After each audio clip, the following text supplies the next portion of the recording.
on around the world on the iHeartRadio app. My name is Rob Sanders. Thanks for joining us today. We got lots of things we're going to talk about, including the coaching carousel and the way that things are rolling along. There are two big job openings out there. Who's going to be the Notre Dame head coach? Who's going to be the coach for the fine folks as my brain is not functioning today? Who's going to be the head coach at Oklahoma? And you got two teams that are top 15 teams. We also going to get into the mix with into the folks with their top 10 teams, their top 20 teams basically. You got two top 20 position there that they're looking for new coaches. Yeah, so we'll get into that. Brian Kelly said something interesting yesterday, and it kind of just smacks a lot of the folks in the SEC in the face that say, oh, he's not going to do well there. What he said, and we'll get into that momentarily, but we'll have all kinds of things for you today. But I got to sound off on something really quick here. At the top of the show on our Fox Sports update there, apparently Major League Baseball players and the owners, they met today for 7 minutes to basically they met for 7 minutes to say they pretty much aren't going to have a deal. Let me help you out, Major League Baseball, really quick. I know we're in the middle of college football season, and I'm going to get right back to it, but bear with me for 90 seconds here. If you don't come to an agreement to have Major League Baseball start on time, you are going to lose a huge portion of the fan base. Okay? Baseball is a sport that's really hard right now to market because in a lot of kids' eyes, it's just too slow. So if it's not there, people are not going to miss you. I'm just saying. Think about that before. When you go in, you have these 7-minute meetings. You should be locked in a room together and no one leaves until you figure out what the hell you're going to do as far as having a labor agreement. The terms lockout and strike are not what the American people want to hear right now. You all sound like arrogant, egotistical fools. You're getting paid to play a child's game a lot of money. And then on the other end, you owners make millions on top of millions of dollars in just TV revenue. It's insane. Fix it. I don't care. And a lot of people feel the same way. No one cares about your collective bargaining agreement. Fix it. Make it work. And if you're going to argue about some things, the way that the Yankees and the Red Sox and those higher tiered teams fix it so they can't just use teams like the Kansas City Royals as farm teams. If you want to do that, fine. Fine. We can have that. We can have that conversation. But as far as, I should be making $2.5 million instead of $2.2 million a season, shut up. No one cares. Fix it, Major League Baseball. All right, folks online waiting for me to bash the SEC. I'm not. I'm talking about what Brian Kelly said about the SEC, and it's great. You guys are like Pavlov's dog, man. It's crazy. He said, quote, I came down here because I wanted to be with the best. The resources here are outstanding. It starts with the alignment, excellence, the standard of expectations. You're looking at it in terms of champions here, and I want that. I want to be under the bright lights. I want to be on the Broadway stage. That's what my passion is. So, yeah, that's part of the draw. There's no doubt about that. I'm going to learn about Louisiana. So there's that. You can make the argument that he did what Lincoln Riley didn't want to do. Lincoln Riley, I think it was out there that he didn't like the idea of going to the SEC. Which, okay, you're going to go out to Southern Cal and you can be the big fish in the small pond out there. That's kind of the way that it's going to go. So for Brian Kelly, the vibe that I get from him is that he's not scared of whatever the SEC is going to bring him. And you have to appreciate that. He may go in there and fall on his face. I don't know. He hasn't fallen on his face anywhere else. But the reality is that you have to respect the fact that he's coming down there and he wants to compete at a high level, and he wants to be on top. If you're an LSU fan, I think you've made the hire of the century. 803-978-1832, 803-978-1832. I like the Brian Kelly hire. I think that's great for LSU. If you want to call and talk about that, we can. 803-978-1832, 803-978-1832 is the number to call if you'd like to join us here on the rundown this afternoon. By the way, let's file this. Urban Meyer has basically put out there, yeah, I don't want to coach in college. I want to try to rebuild the Jacksonville Jaguars. Sir, according to a poll that was a silent poll, it's like 85% of the athletic directors don't want you at their school. They don't want you at their school. So there's that. So the idea of, I don't want to leave the Jacksonville Jaguars. Yeah, nobody cares. Nobody cares. You just stick right there and try to rebuild them. That's some of the crazy things that comes out. Oh, Urban Meyer might want to go back to Notre Dame. Notre Dame doesn't want him. I'd be shocked if he went to Notre Dame. I really would. I was shocked that Brian Kelly went to LSU, but I'd be stunned if he went to Notre Dame. 803-978-1832, 803-978-1832. That is the number to call if you'd like to join us here on the rundown this afternoon on Fox Sports Radio 1400. Of course, around the world on the iHeartRadio app. We can also get into some of the championship games this weekend. And there are some weaknesses for this Alabama team that I've read a good bit about. And if you watched any of Alabama, kind of makes sense. We'll get into that later on. But my thing with the coaching searches, though, is that who wants to go to Oklahoma right now and who wants to go to Notre Dame? We'll see how that works out. 803-978-1832, 803-978-1832. Also, the South Carolina offensive coordinator position, the fan base wants some change there. I'm in the camp of the guy needs more time, but with the offense that they put out this season, you can make an argument that maybe it's not going to work. We can talk about that too. At 803-978-1832, 803-978-1832. That is the number to call if you'd like to join us here on the rundown. Biscuit says Notre Dame's going to take a drop off. Yeah, they are moving down in the recruiting rankings. And by the way, teams that there are definitely teams that are going to just go and poach players. That's going to happen. If you don't have stability at the top of your program, a lot of these high school kids are going to be like, wait a minute, I didn't recruit here. I didn't do this. This isn't what I signed up for. They're going to go somewhere else. And that happens. And of course, the recruiting is the way to win championships. 247 Sports came out and updated their recruiting rankings.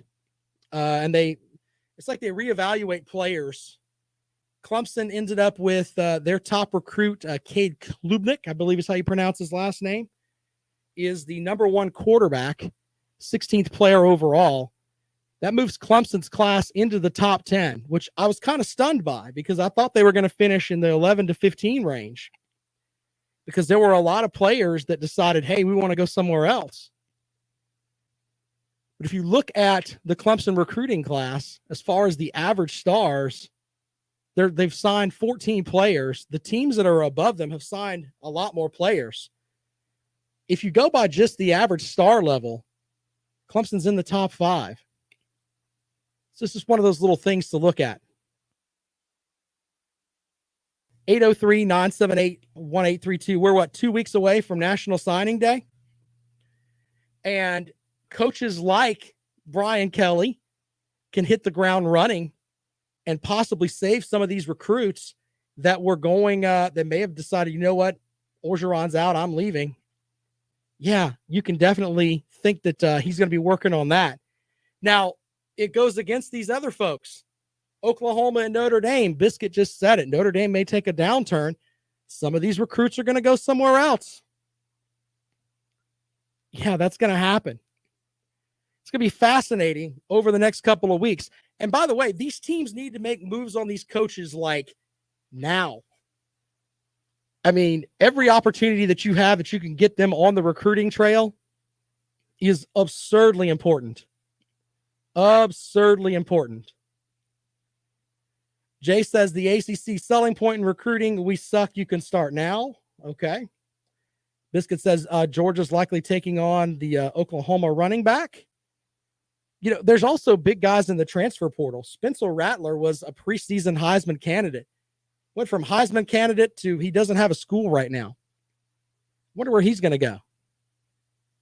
So this is like one of the more fascinating times of the year in that you've got conference championship weekend this weekend, and it feels flat because not everybody's playing, but there's what, 8-9 games this weekend.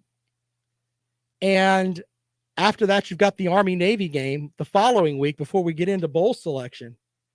But this is one of the more fascinating times in the season because of the way that coaches are going to move around. But I wonder, have we gotten to a point where Brian Kelly thought he had a better chance of winning at LSU than he does at Notre Dame? That is a seismic shift, in my opinion. And that is something that may end up putting Notre Dame in a conference because the TV deal's eventually going to run out. Notre Dame has gotten to the point where maybe they're losing that prestige of, you know, we're so great, we have our own television contract. Now, it comes back to this, too. The ACC had them over the barrel last season.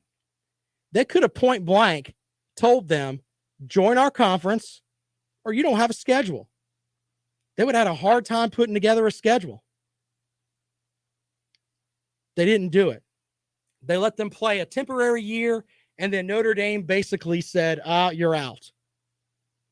That's one of the big things that came about that was just a silliness with how the ACC handled that with Notre Dame last season. But I think Notre Dame is going to join a conference. And you know what? They may end up joining the Big Ten. We'll see how that goes. 803-978-1832, 803-978-1832. But it looks like we may end up with, we're going to have more coaching moves on the horizon here, but man, the prestige is lost from Notre Dame and maybe Oklahoma. Let's go out to the phones. Welcome into the rundown. Good afternoon. Hey, Rob, Scott from Hartsville, man. Scott, how the hell are you? I'm doing great, man. Just a quick comment about Kelly leaving Notre Dame. It's just it amazes me watching ESPN is they're thinking that LSU has more money than Notre Dame has. Yeah, that's not necessarily true. Yeah, Notre Dame could have kept him if it was just about money. It wasn't about money. It was about he wanted to go to an SEC school. It's basically what he said. Yeah, and if you look at some of the other things he says, Notre Dame was going to have to lose their way into the playoffs this year, right? Because they don't have a championship game to go to. Right. There's that too. And do you think that this anyway may cause Notre Dame to say we got to join a conference, or are they still going to stick it out? That's what I was just talking about. I think eventually it's going to lead to that. I mean, I think that the TV deal is a big thing, but I'm not sure when that TV deal ends. But once it ends, stand by. Things are going to happen there. It's going to be interesting. And do you really think that a lot of these coaches, that these agents weren't putting out these rumors to get coaches just more money? Absolutely. I mean, and I'll tell you why. Just went crazy about it. Shane Beamer right now could go online with his Twitter account and do a Twitter live video and say point blank, I'm not leaving the University of South Carolina. Thanks. He could do that in 8 seconds from anywhere on the planet that he's recruiting. He could do that. And the whole world would take it, and the whole thing will be put to bed right now. And I'm using Shane Beamer as an example. Venables at Clemson could do the same thing. I want to be the DC, blah, blah, blah. Thanks. That's it. They could put an end to it right now, but these guys want to make money. And, if they can get more money out of the school, they're going to do it. Yeah, I mean, but a lot of these, like the Mel Tucker, I never thought he was a candidate for LSU. Yeah, well, I think his agent wanted people to think he was a candidate for LSU. Yeah, you're probably right about that. So, I mean, it's just I about think the that money. there's just talk behind the scenes, and there'll be things that they'll put out there. So, yeah, there's that. And what do you think about the Virginia Tech hire? I think it's uninspiring. Well, I think Virginia Tech's a tough place to get a coach right now. They don't have the prestige anymore either. So, yeah, I mean, they got someone that may have the 1, 2s, and 3s and the X's and O's and all that lined up, but can he go out and relate to folks and get them inspired about Virginia Tech again? That's going to be his big thing. How do you think Kelly's going to do recruiting down south? I think he'll be fine. They've kept the recruiting coordinator from Orgeron's staff, so he'll have the guy that can, lead him into the living rooms and talk with the mamas. And he's recruited well in up at Notre Dame. He's gotten guys from the South to go to Notre Dame. Oh yeah, he's gotten guys, but he's also complained that he didn't get some guys because Notre Dame wouldn't let him in school. Yeah, that's true. Yeah. But I mean, he's recruited folks from the South before. The folks that are saying he can't recruit from the South, it's just funny. If you go look at his recruiting rankings and the recruits that he brought in to Notre Dame, he's gotten guys from the South. Notre Dame is a national brand. Yeah, and he get whoever he wants. Now, I think there's going to be some things he's going to have to learn down at LSU, but I think he'll be fine. I think he'll be just fine. When do you think the Big 12, Texas and Oklahoma would join the SEC? Think it'll be next year? Yeah, I think it'll be next year. I think it'll be next year. I think that's what they want to do. They're not going to.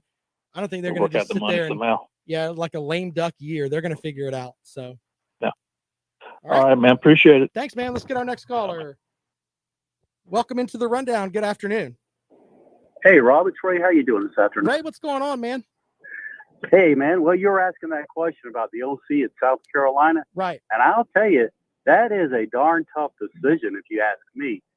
And, I'm not one of those guys that want to fire somebody, especially myself, But anyway, to think about it, God, there's so much money. And if the offense had shown just more pulse, something a little more than what they did, I would be like, he's got to come back. But that is a tough decision that one Shane Beamer is going to have to make, because next year, if we're sitting in the same spot next year, chances are we won't have 6 wins. It could be 4 or 5 wins. Right. And that's what he's got to be able to read the future on this one. And that's a tough call. And I wouldn't want to have to make that decision, but like you said, you could say, well, he didn't have the players. But man, it's a double-edged sword. And but these coaches, and even Dabo learned real early, these assistant coaches and even these coordinators and even position coaches, Rob, they can make you or break you. And that's what we're going to see. What's going to happen here? That's why Beamer has to make the decision and make it go one way or the other. And I'm well with that. But just to go on with Kelly real fast, sure. I think he'll do okay in Notre Dame because he really runs. He kind of has that persona of Bill Belichick. He kind of has that NFL type businessman type about him. But, I'm sure he's already studied up on Louisiana, and I'm sure he already knows the difference between Cajun and Creole, and that they don't have counties down there, the parishes. But it's going to be interesting. But he'll figure it out. Really a really exciting time of year to be a college football fan with the coaches turnover, the portal, and all that. But anyway, that's my take. Thanks, Rob. Appreciate it, buddy. One more call before we go to break. Welcome into the rundown. Good afternoon. Hey, Rob, this is the Biscuit. Biscuit, what's up, brother? So, just discussing the Notre Dame thing. First of all, a heartfelt thank you to the ACC again for bailing them out and giving them a lifeline last year. I mean, Look, everybody. you know was what? waiting. You and I bump heads on some things, but at least we agree upon that. The ACC got used, just used. That's the term that I'll use on the radio here. They got used by Notre Dame last season. I remember reading an article saying that they didn't have anybody to play, and I remember laughing my butt off. Yeah. And when I heard that the ACC bailed them out, I was so angry. I wanted them to. It was going to force them into a conference, essentially, or they'd have to stay out of here. But anyway, touching on the subject, you said maybe they'll join the Big Ten. I think they did sign a contract that said basically if they do join a conference up through 2030 something, I can't remember what it was, that it has to be the ACC. So if they, I'm pretty sure that they're locked into that. They are. Even though they fit better in the Big Ten. They fit better in there. They absolutely do. But you know what? I'm in the camp of I don't care where they play. Just join a damn conference. Go play in the American Conference. You want to go play in the SoCon? Who cares? Join a conference. So that way we don't have this Notre Dame exception every year. So yeah, just join a conference. Yeah. My goodness. It's pretty obnoxious that everything always has an asterisk by it with Notre Dame next to it. I mean, it's a level of arrogance. I don't know why. It's a level of arrogance too. And here's the thing: they're in the ACC for all the other sports, basketball, baseballs. I mean, all the other sports, but no, not football. Our football team is just so high and mighty. We can't do anything with a conference. We're not going to have that. And it comes down to arrogance and money is basically what it boils down to. If people stop giving them that Notre Dame exception, if the college football playoff came out and said, you know what, if you don't play in a conference championship game, you know, it makes it hard for us to put you in the college football playoff. They join a conference the next day. There you go. No, completely agree. I mean, like I said, I've always thought they fit into the Big Ten better just because of the matchups they've had. Yeah. Now recently they play like well, actually they were in the conference last year, but they almost really messed up the ACC last year, beating Clemson in the regular season or whatever. Yeah. No, they beat them in the. Well, and if you think about it, if they join the ACC, they should be put into they put them in the Coastal Division. The Coastal Division then theoretically has they'll have a matchup every year with Miami, which historically was a big deal. And then you can make a matchup with Florida State as their cross-conference rival, then you'll have that too. I mean, if I told you that in 1995, you would have been like, man, this is the toughest conference in football. With Notre Dame, Miami, and how on top of it they were with Clemson, man, that would be insane. But a lot of those teams have fallen off. If you would have told me 20 years ago that Florida State and Miami would never match up for 20 years, and Florida State and Miami wouldn't match up in the championship, and Miami would only be in the championship one time, I would have laughed at you. Yeah. It's unbelievable the fall of those programs. I mean, really, really unbelievable. Another thing to just touch on real quick is the transfer portal. I'll tell you what, it's going to be crazy. I don't love it, but it is going to create interest in the off season. I mean, all these good players are like I just saw that Jahmyr Gibbs, Tech's only good offensive player, is in the transfer portal now. Really good back. And the starting. Well, I guess he's the backup quarterback. He played against Georgia. Yates is in the transfer portal. It's going to be crazy watching to see where all these guys go. I mean, teams are going to be able to fix themselves almost via free agency like you do in the NFL now. Yeah, and that's kind of almost like the free agency of college football. And teams can make themselves. Tennessee's a prime example. They had big-time problems at quarterback. They went and found a quarterback that fit the system that Josh Heupel wants to play.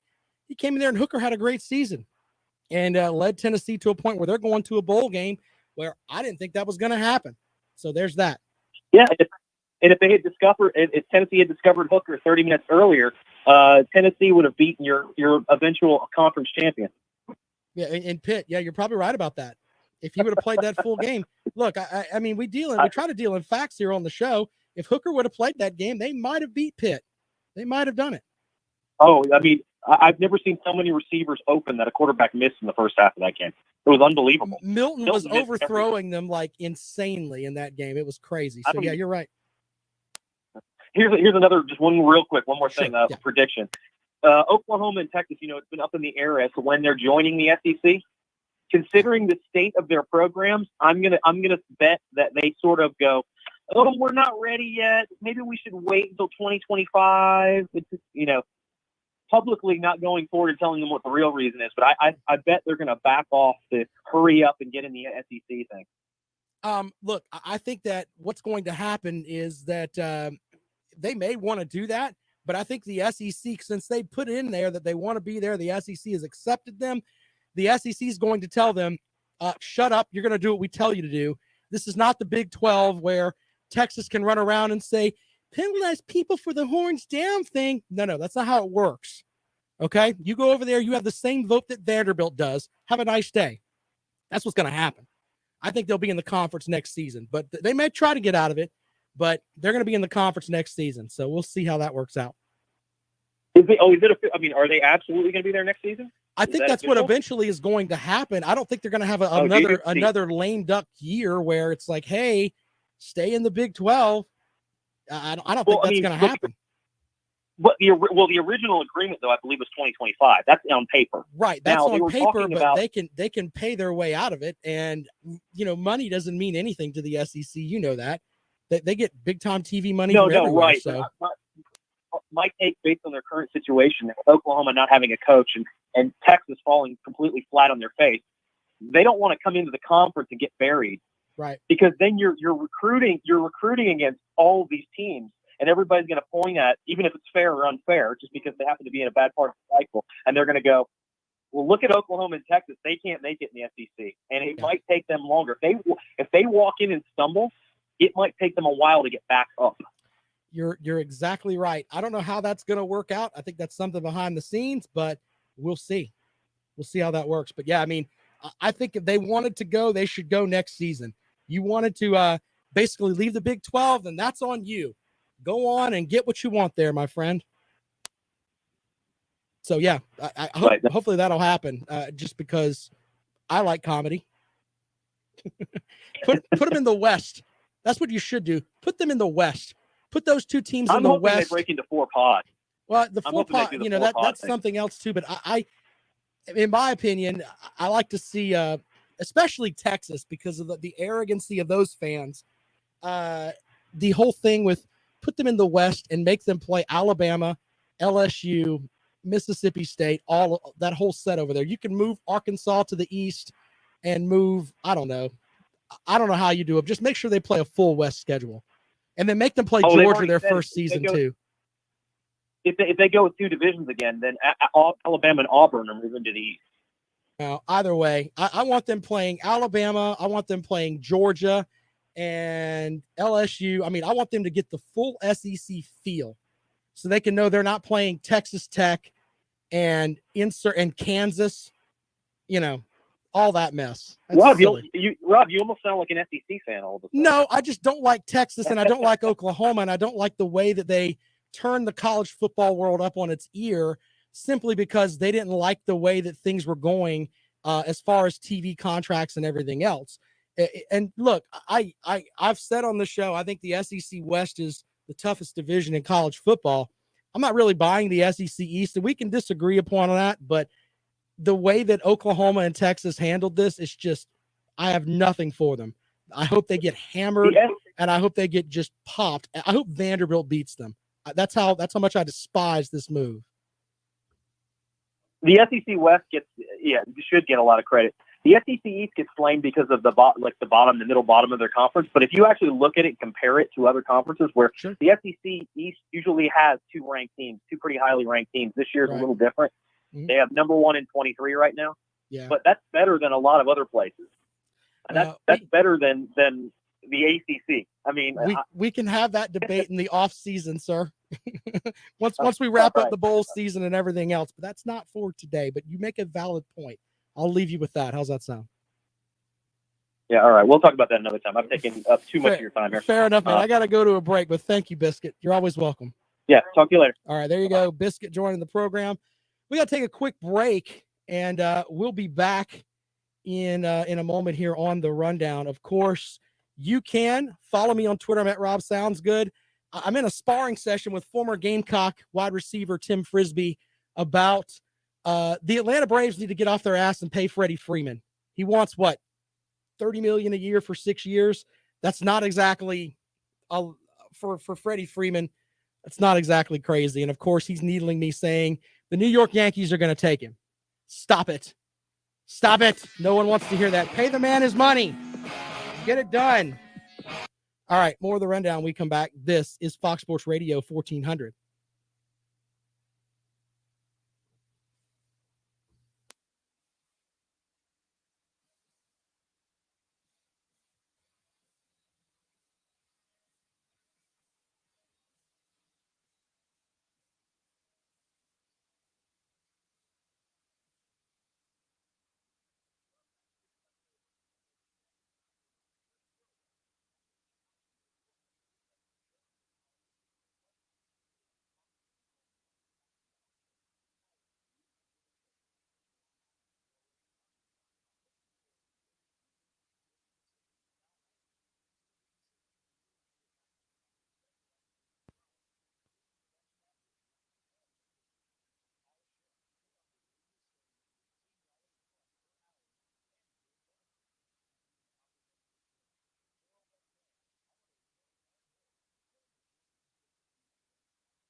Biscuit, you're funny.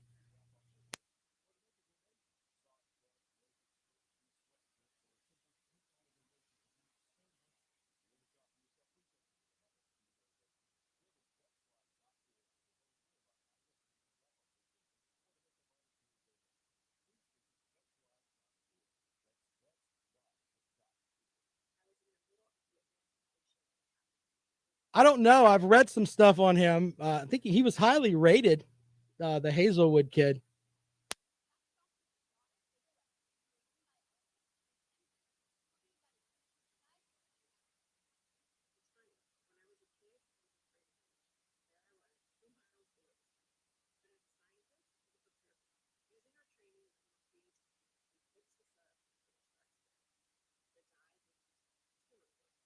I think he was like number 3 on his like number 3 in his position or what. I mean, he's a 5-star guy. I have to look him up.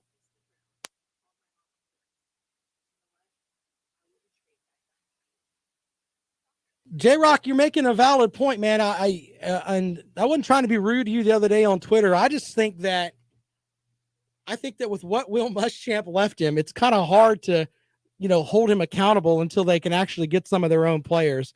But the way the offense looked against certain teams wasn't very good. So I can understand that, hey, he's got to go. But they need to jump on somebody now.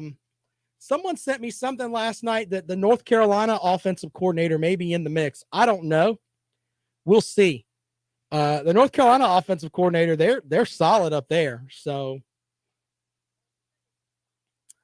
I don't think Brandon's question about Pickens, I don't think he's put enough out there on tape to be, to make an NFL team say, you know what? We want this guy.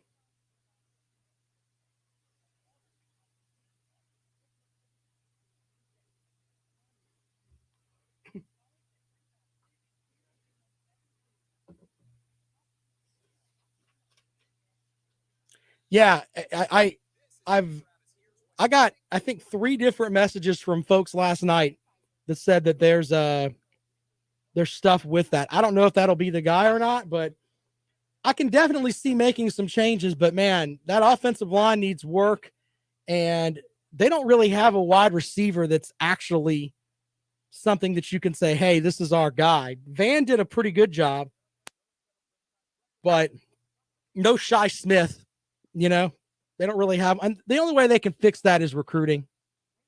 That's the only way they can fix that. That's why, there's a part of me that says, if he had the right tools, what would Satterfield's offense look like? But he made some stupid play calls too. So, we'll see. Van is a good receiver.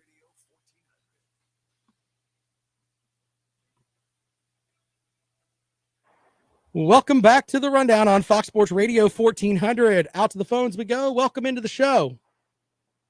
Rob, let me apologize in advance for my voice. I'm a little bit under the weather. You sound like a cat in a blender. What the hell's wrong with you?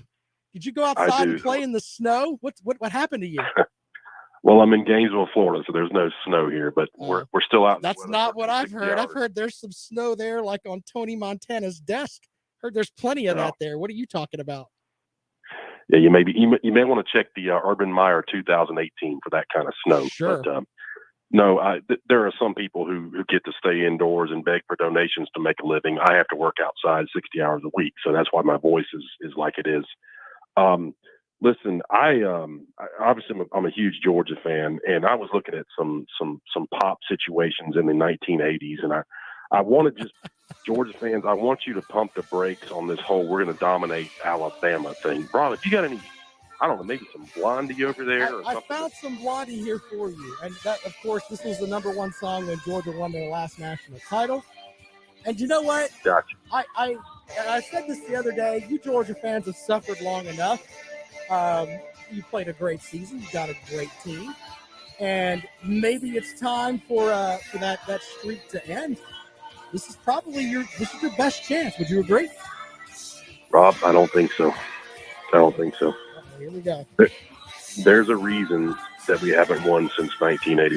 There is a curse on this team, and I'm telling you, when I look at matchups, and even the Biscuit agreed with me on a couple of matchups, I'm telling you, Rob, there's a reason that Rock With You by Michael Jackson was a hit song. No one knows. Look, how many of your listeners know who Teddy Ruxpin is? That was like the #1 commercial in 1980. I've still got my. How about? I've still got my Teddy Ruxpin. So How about Lego My Ego? That's the last time we won a national championship, folks. There you go. There's a reason for that, and I'm telling you, folks. You're going to get let down in Atlanta. We've got just enough going against us, injury-wise, quarterback-wise. We've got just enough to let Alabama into this game. And I've heard you guys talk about how bad we're going to squash Alabama, and I'm just laughing. When has that happened? What are you basing that on? Well, Nick Saban doesn't make a habit of getting blown out. So let's just make sure that's out there too.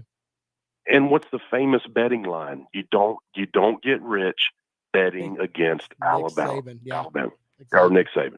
Yeah, Very good. exactly. Folks, I'm telling you, shut your mouths. This ain't the year. It's not going to. I wish it was. I'd be all for it. Look, it's still rock and roll to me by Billy Joel. That was a hit the last time we won it. Folks, there's a reason for that. We are a cursed football team. We're not winning this thing in Alabama. I'm telling you right now, Rob. There's just enough going on the injury front to keep us from winning it. I hate that. I know they're going to beat me up in the comment section, but I'm telling you right now, we're not winning this ball game.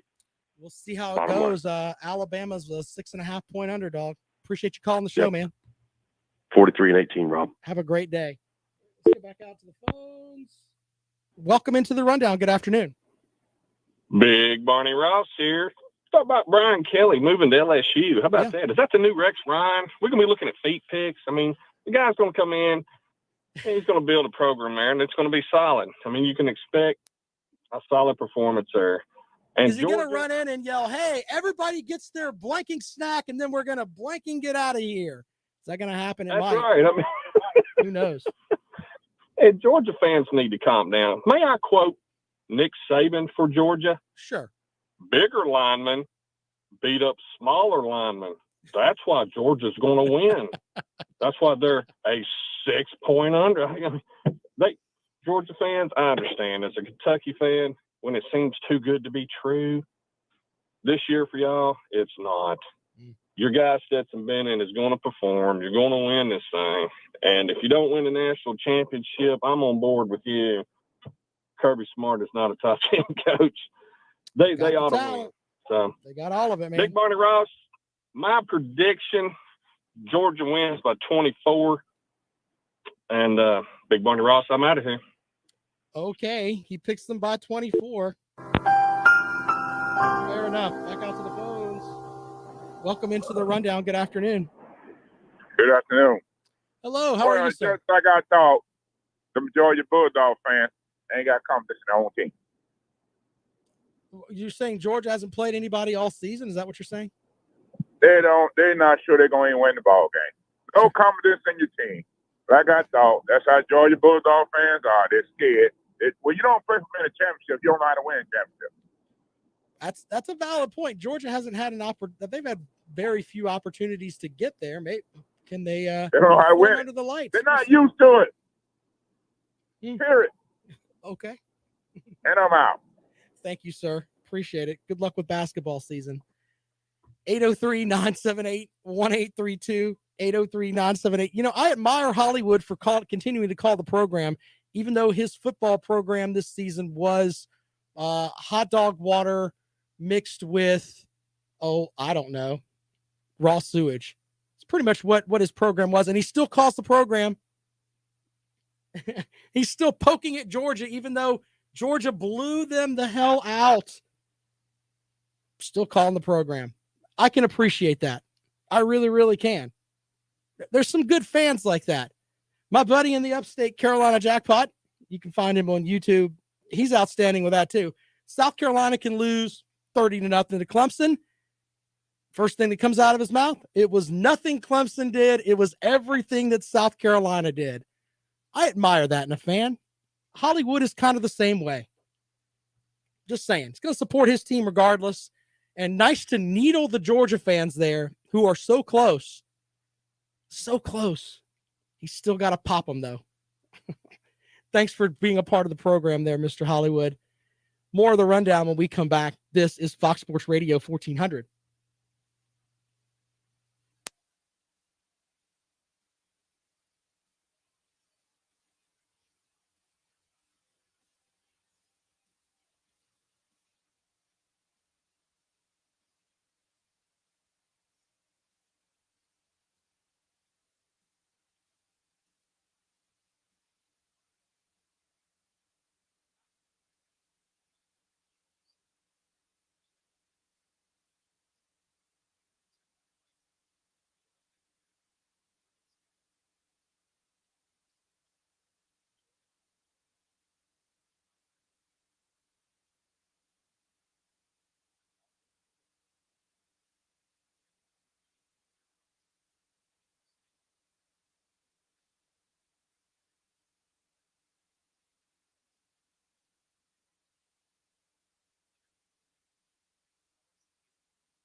By the way, the people that call up and cuss me out, I like that too.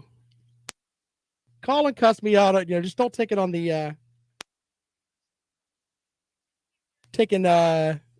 don't cuss on the air. You want to cuss me out on the phone though. When I'm taking calls, that's fine.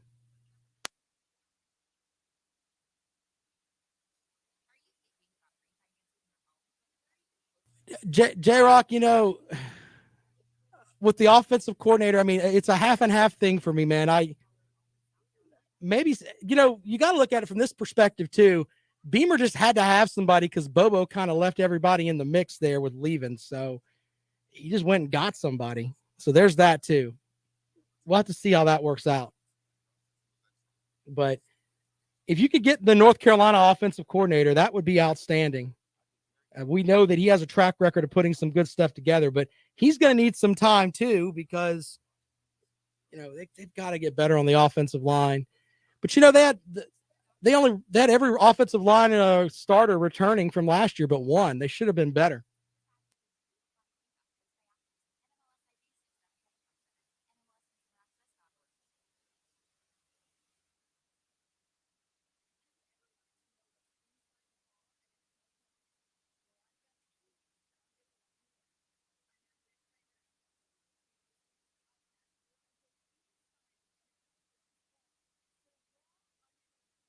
It's a good point, Jason.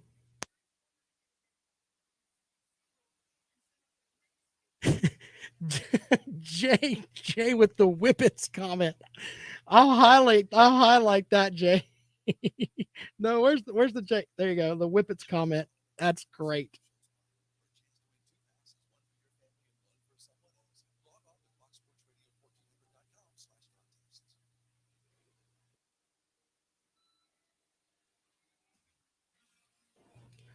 Welcome back to the Rundown on Fox Sports Radio 1400. Out to the phones we go. What's up?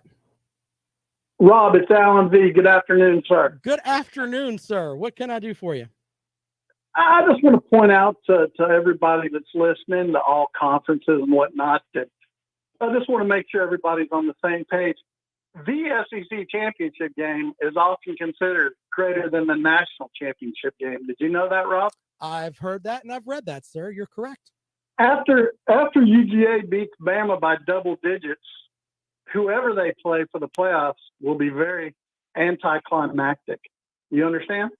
I do understand. And when I look at the teams that are up there, as far as with Georgia, I mean, I thought Ohio State would be a decent matchup, but I don't really think there's a team in that top 4 other than Alabama that can compete with Georgia, to be honest. I could be shocked, though. I didn't think Michigan could beat Ohio State, and I look stupid there too. So we'll see. The viewership numbers for this game are going to be astronomical, and then the rest of the season, the playoffs, the numbers will go down lower and lower each game. All right, man. I appreciate that, and that normally happens. But, hey, thanks for calling the program, buddy. Have a good one, Rob. There you go. One more call here. Welcome into the Rundown. Good afternoon. Hello, that's your turn. Speak. Rob. Yes. How you doing, buddy? Hey, man, I'm sorry, man. Yeah. I just got an issue with old Megan said. I mean, you know, I'm not saying that. No, hold on. Megan's in a monastery until Georgia wins. You're talking about the loose hypocrisy is that guy. They sound the same. I think they're brothers. They may be Siamese twin brothers, the way they sound. Well, anyway, I know for sure he's in a monastery. So. Well, right, to me, Georgia's the most healthy they've been all year. I mean, we're getting back to George Pickens. Okay. You know, we got back him. We're getting back, we got back Darnell Washington. Mm-hmm. I mean, right now, Georgia's healthy. And, you know, and what wins ball games is in the trenches. And Georgia's way better than Alabama in the trenches.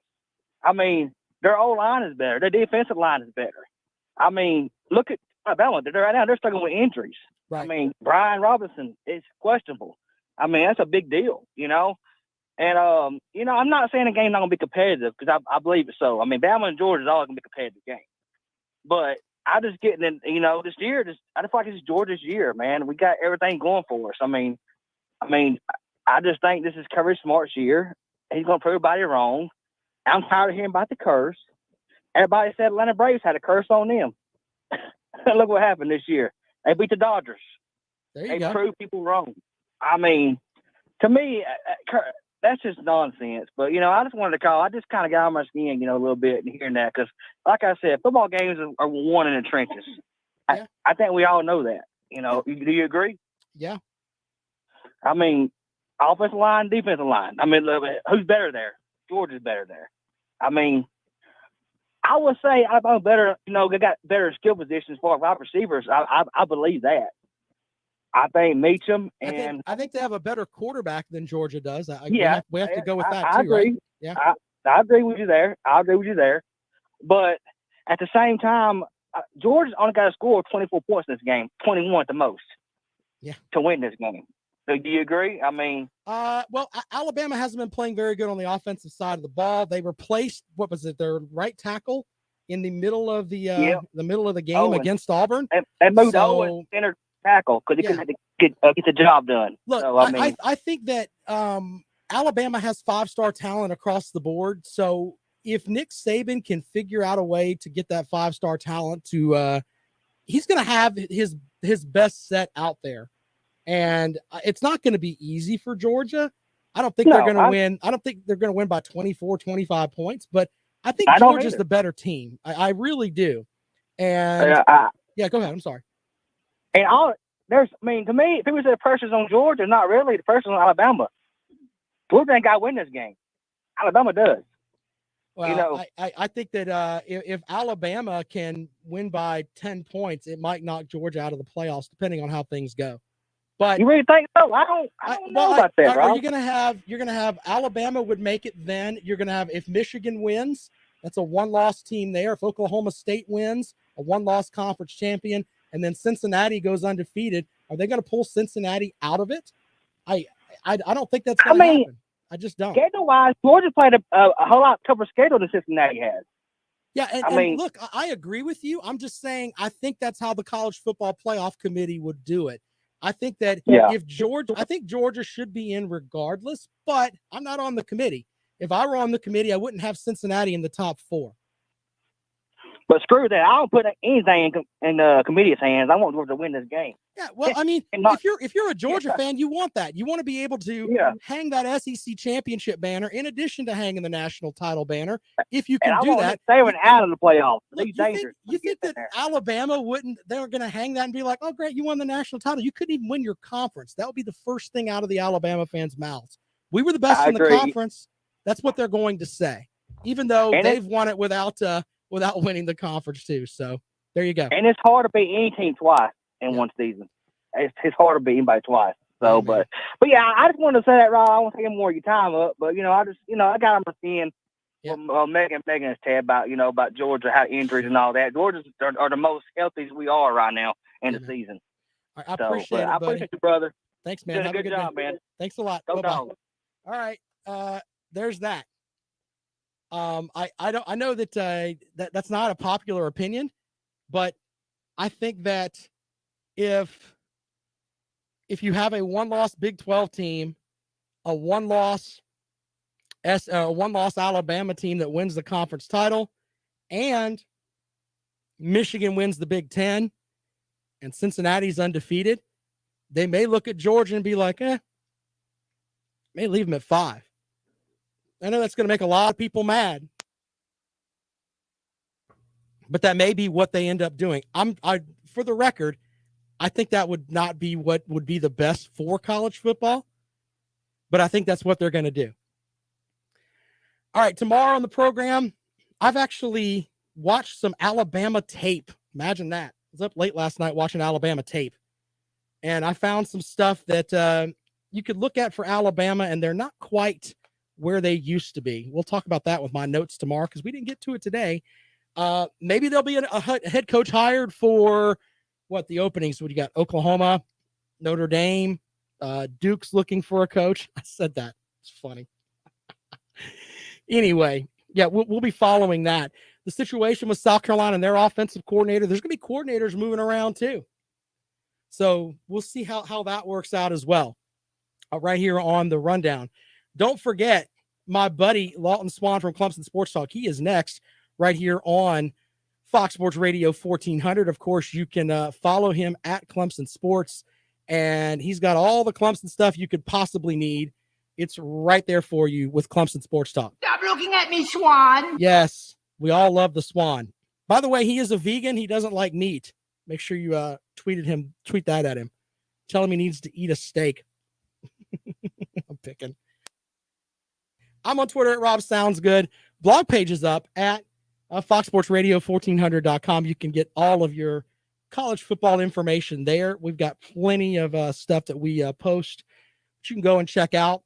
Also, podcast, if you missed the show, very simple. You can listen wherever you are. And I've got friends that say they listen when on the weekends when they're mowing the grass, and people I don't know. They're just driving down the road listening all the time. So appreciate that. Podcast will be up at about 5:00 this afternoon. Biscuit says, ESPN says UGA 96% if they lose and the other 3 if they win. Yeah. Look, I think Georgia's in, man. I just think that if the situation falls incorrectly for Georgia, it would be better just to win this weekend. There you go with that. More of the rundown tomorrow. This is Fox Sports Radio 1400. All right, you guys are awesome. I appreciate y'all, man. Thanks a lot. We'll see you later on.